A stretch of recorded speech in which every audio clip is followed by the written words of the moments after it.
Well, good morning, everybody, and thank you for being with me today. We are in Exodus chapter 32, and this is a fairly well-known story, at least from the Bible. I remember as a kid when I was not a believer, not attending church, watching the movie The Ten Commandments with Charlton Heston and Moses on the mountain, and God gives him the Ten Commandments, and he comes down the mountain, sees the golden calf and the people dancing around, and in anger, he throws those stone tablets on the ground and they shatter, and God judges the people. Made a real impression on me as a kid. And we have that story in this chapter. Now, I want to share with you today two devotional thoughts and then a little bit of teaching, if that's okay with you. The first devotional thought comes from verses 1 through 5. So let's read that together, where he says, "Now, when the people saw that Moses delayed to come down from the mountain, it had been up there 40 days. 40 days since the end of chapter 24. God had been giving Moses all these instructions we've been talking about for the past week. So he's up on the mountain 40 days. The people down at the bottom of the mountain, remember, they couldn't see Moses up there. They assembled about Aaron and said to him, 'Come, make us a god who will go before us. As for this Moses, this man who brought us up from the land of Egypt, we do not know what has become of him.' Aaron said to them, 'Tear off the gold rings which are in the ears of your wives, your sons, and your daughters, and bring them to me.' And then all the people tore off the gold rings which were in their ears and brought them to Aaron. And he took this from their hand, and he fashioned it with a graving tool and made it into a molten calf. And they said, This is your God, O Israel, who brought you up from the land of Egypt.' Now when Aaron saw this, he built an altar before it. And Aaron made a proclamation and said, 'Tomorrow shall be a feast to the Lord.' And then the next day they're going crazy around that golden calf. Now, one of the devotional thoughts is how quickly their faith weakened in the absence of Moses' physical presence. He had been with them. They had seen all the miracles of God, the plagues in Egypt, parting of the Red Sea, drowning of the Egyptian army. They've seen the smoke and lightning on the mountain. They've heard the voice of God speaking the Ten Commandments, the thunder and lightning of heaven. 40 days passed with nothing. Quiet. Moses is on the mountain. And now their faith has weakened to the point they won't, maybe you could say need, something tangible, something physical, visible, they could see and touch and feel for their faith to remain strong and vibrant. So they want an altar built, a golden calf, an idol built. Now, doesn't mean they were totally turning their back on God. Look at verse 5. Verse 5. Aaron said, "Tomorrow shall be a feast to the Lord." In my English Bible, and maybe yours, the word Lord is all capital letters, because in the Hebrew, it's the word Yahweh, God's sacred name, his holy name he gave Moses at the burning bush. I am who I am, will be who I will be. I exist. I am. I is, so to speak. So they weren't abandoning God completely. They were obviously violating the commandment God had given them just a few days before. You shall not make any graven image, no idols, no graven image. They're violating that, and they are turning their back on God to an extent. But what they're doing is they're not wanting to totally forsake God, but they want to have something they can touch and feel.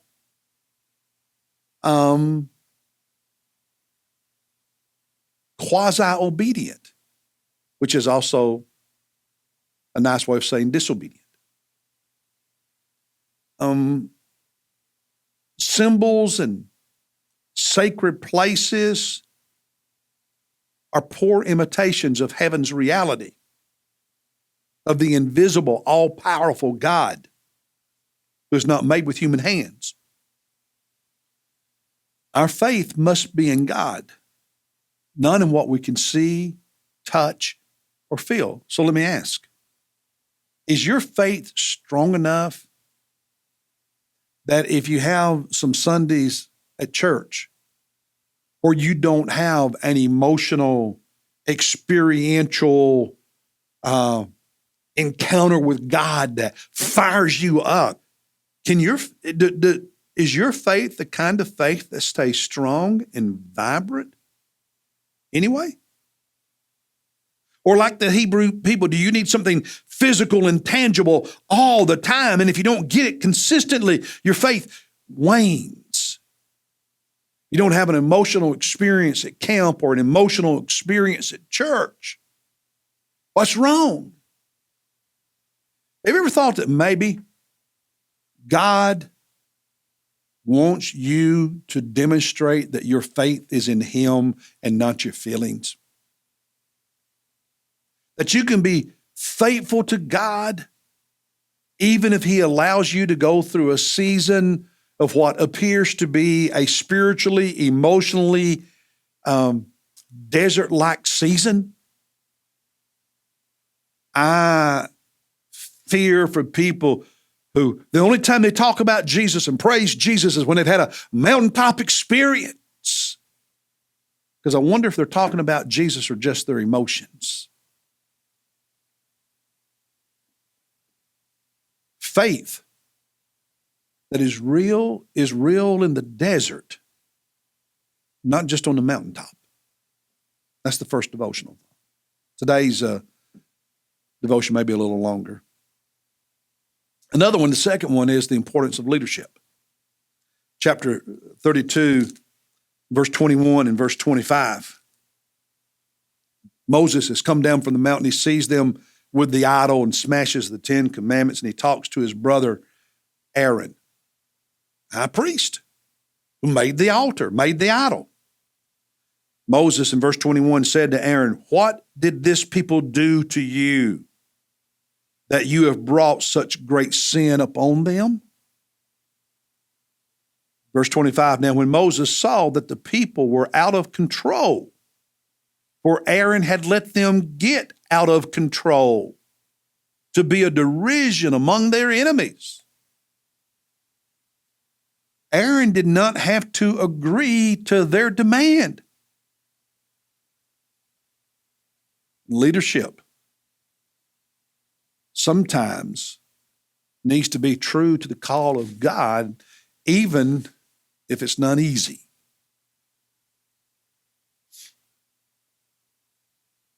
And sometimes leaders need to correct the emotional shallowness and the spiritual weakness of God's people. That's the second devotion. Now, here's a question, then we'll do a little teaching. Does God ever change his mind? Well, think about that for a minute. Does God ever change his mind? Well, look in chapter 32, starting at verse 8. Moses is still on the mountain. And God is talking to Moses and about the people's rebellion down there with the golden calf and all of that. And God says to Moses in verse 8, they have quickly turned aside from the way which I commanded them. They have made for themselves a molten calf and have worshipped it, have sacrificed to it, and said, this is your God, O Israel, who brought you up from the land of Egypt. The Lord said to Moses, I have seen this people, and behold, they are an obstinate, stubborn people. Now then, let me alone. Moses, leave me alone, God says, that my anger may burn against them, and that I may destroy them. And notice this at the end of verse 10. And I will make you, Moses, a great nation. Your descendants, Moses, will become my people. Not that Hebrew crowd down at the bottom of the mountain. The descendants of the 12 patriarchs, if you will.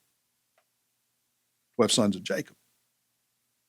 So again, the question, does God ever change his mind? Because God says, Moses, leave me alone. I'm going to destroy the people in judgment. I'm going to make your descendants the great nation, not them. And Moses intercedes for the people, and later God changes his mind, seemingly, and does not destroy all of them. He does judge them and punish some, but he doesn't destroy the whole group. And they move on eventually to the promised land and become the people of Israel, the Hebrew people, instead of Moses' descendants. Again, the question, does God ever change his mind? Well, it's a complicated question and not an easy one to answer.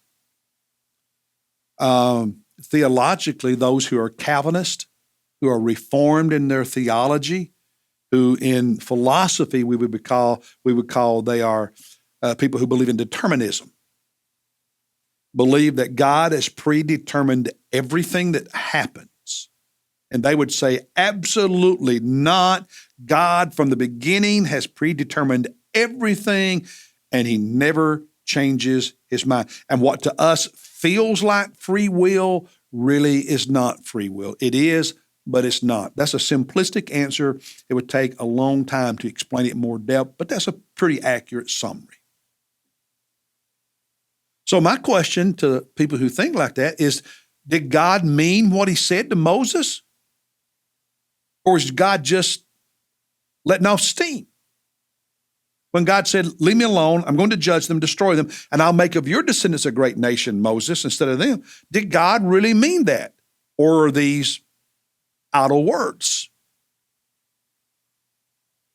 In verse 10, when God said, I will make of you a great nation, meaning that the people at the foot of the mountain were the descendants of Jacob's 12 sons, okay, the tribes of Israel. They would go on to become the Hebrew people, the Hebrew nation. God is saying, Moses, instead of them being the nation, your descendants will become the nation.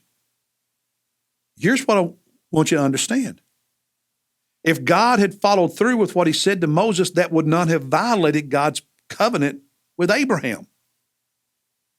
It still would have been Abraham's descendants who became as numerous as the stars and the sand on the beach. It still would have been Abraham's descendants who inherited the promised land. Why? Because Moses was a descendant of Abraham. So it would not have impacted God's promise to Abraham, his covenant with Abraham, at all. I mean, Paul makes this point numerous times in the New Testament, that not all of Abraham's descendants are part of the Hebrew nation. Ishmael? So it wouldn't have changed that. It would have only changed the mechanism through which God had done it. Rather than the Hebrew nation coming through all the descendants of Jacob's 12 sons, they would have come through Levi, one of the sons, and his descendants, but only a certain part of his descendants getting down to Moses, who was a Levite. So it still would have been descendants of Abraham.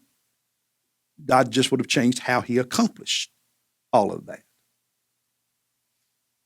Think about this. God has a plan for my life. God has a plan for your life.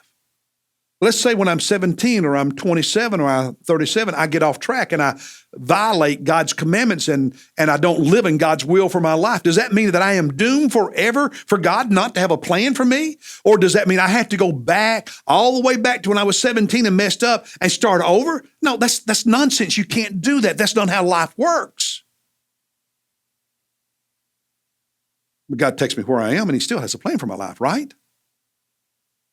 And God can accomplish his plan for my life in different ways. What I'm saying is that God is going to accomplish his purpose. God is going to accomplish his plan. He has this design, but within that, there are different ways God can get it done. And that's for the people who are deterministic in their theology or philosophy, who are Calvinist and all that. I think that's where they miss the mark. So does God change his mind? I would say yes, within the framework of his plan. But there are details of the plan where God can do it this way, God can do it that way. There's not just one way. A sovereign God can do what he wants to do. I wish people would quit putting God in that kind of box because they think they're celebrating the sovereignty of God, but in my perspective, they're actually making God smaller than he really is because they're saying this is the only way God can do something. And I'm telling you, if God is sovereign, God can do things a whole lot of different ways if he wants to. What makes him God? So, I do not believe in absolute determinism. I'm not a Calvinist. I'm not Reformed in my theology. And the older I get and the more I study the Word of God, the more convinced I become that Calvinism is false and not biblical. Anyway, some of you, this will be something you'll dig into. Others of you, hey, sounds interesting. That's okay. It's all right. Just wanted to share that with you today. And I promise you tomorrow's devotion won't be 15 or 16 minutes longer. It'll be a little bit shorter. I'll see you then as we look at chapter 33. God bless you. Have a great day, everybody.